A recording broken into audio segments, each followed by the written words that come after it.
सर्व आंबेडकरी जनता सर्व पक्षसंघटना ज्या की 59 जाती SC मध्ये मोडतात यांच्या मार्फत आज या ठिकाणी अबकड हे जे वर्गीकरण आहे, उपवर्गीकरण हे रद्द करण्यासाठीचं एक आंदोलन या ठिकाणी सर्व समाजाच्या वतीने, त्यात म्हणजे अबकडमध्ये जे काही 59 जाती आहेत त्या सर्व जातीच्या वतीने या ठिकाणी निदर्शने, धरणे, आंदोलन या ठिकाणी करण्यात आलेले आहेत.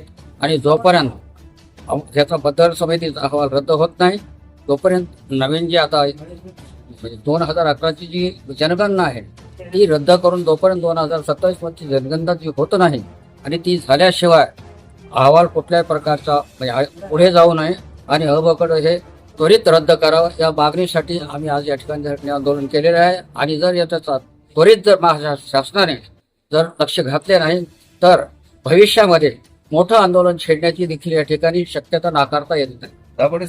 समज गैरसमज कसं त्यामध्ये 59 जाती आहेत. क मध्ये कोण यायचं, ब मध्ये कोण जायचा, क मध्ये कोण जायचं. परंतु मी याचं मला काय म्हणायचं की जर प्रश्न असतील, प्रश्न विचारल्यानंतर त्याच्यावर उत्तर देण्यात येईल ना.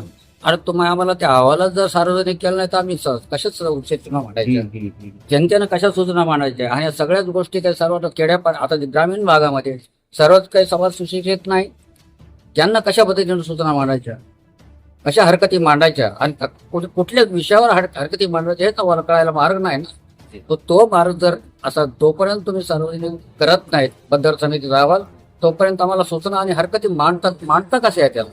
म्हणून आमचं असं म्हणणं आहे की ते बंदर समितीचा अहवाल एक तर सार्वजनिक करा आणि तो रद्द देखील करा. नसतं आम्हाला आंदोलन सर्व समाजाला म्हणजे 59 जाती ज्या आहेत त्या सर्व जातीला सोबत घेऊन एक तीव्र आंदोलन या महाराष्ट्रावर छेडावे लागेल, याची दक्षता शासनाने घ्यावी. महाराष्ट्रामध्ये अनुसूचित जातीच्या वर्गीकरणाचं जे षडयंत्र या ठिकाणी महाराष्ट्राच्या BJP RSS सरकारनं सुरू केलं आहे, समाजामध्ये तेढ निर्माण करणं, जातीमध्ये भांडणं लावणं हा एकमेव अजेंडा आहे. वर्गीकरण काय होणार नाही, यांना नामांतरासारखी परिस्थिती निर्माण करायची, अजून 1-2 पिढ्या यांना बर्बाद करायच्या आणि RSSचा डाव आहे. या डावाला मातंग समाज बळी पडलाय. पण मातंग समाजाचे सर्वच लोक नेते ह्याच्या संदर्भामध्ये चांगली भूमिका आहे. त्यांचं म्हणणं वर्गीकरण होऊ नये. विशेष करून त्या ठिकाणी त्यांच्या समाजाचे जे काही कार्यकर्ते नेते त्यांचाही आम्हाला पाठिंबा आहे. आणि त्यांच्या ह्या पाठिंब्यामुळं आणि चर्मकार समाजाच्या पाठिंब्यामुळे वर्गीकरण होणार नाही.